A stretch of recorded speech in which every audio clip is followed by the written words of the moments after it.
A Lifewise national director describes how children aged 4 to 13 need to be reached because churches are on a massive decline.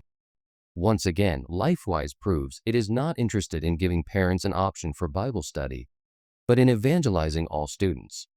So each steering committee can choose what age range they want to start with, middle, elementary, high school. Who's heard of the Barna Group out in Arizona? Yeah, love that guy. We just made a documentary during school hours. It is one of the coolest things I've seen. He's in it. We're going to be showcasing that in DC here in a couple months. Anyway, so there's what's called the 4 to 13 window. Who's heard of that?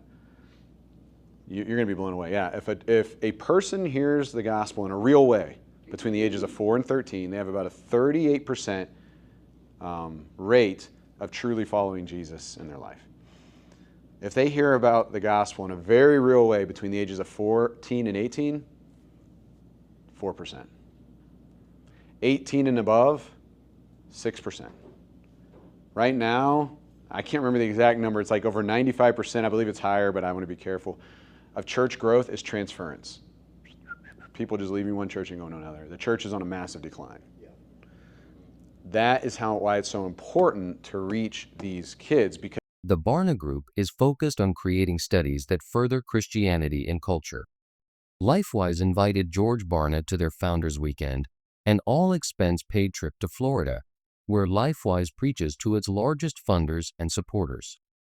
Penton describes how students will be molded after the age of 13 and told that there is no way the world, people, or anything else can function without their version of Christianity, disregarding all other faiths and beliefs.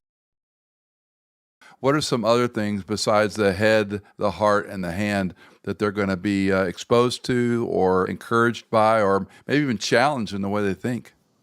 Well, each and every week they're going to hear the gospel. They're going to hear about Jesus. We are committed to that we don't simply want to teach biblical principles when it comes to biblical morals, while those will be included.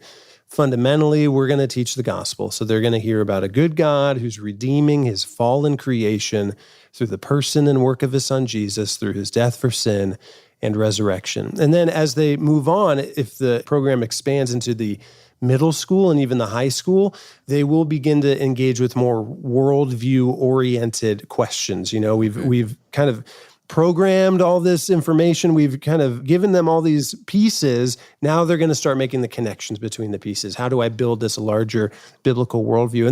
Worldview and this worldview that we've been wanting to educate our children has been removed entirely. We liken it to a wheel, and we have all this. We want our kids to have a well-rounded life that takes them anywhere they want to go, and we have all these spokes to the wheel of all the things they need to learn, whether it's math or history or science, that type of thing. But the hub of that is a coherent biblical worldview.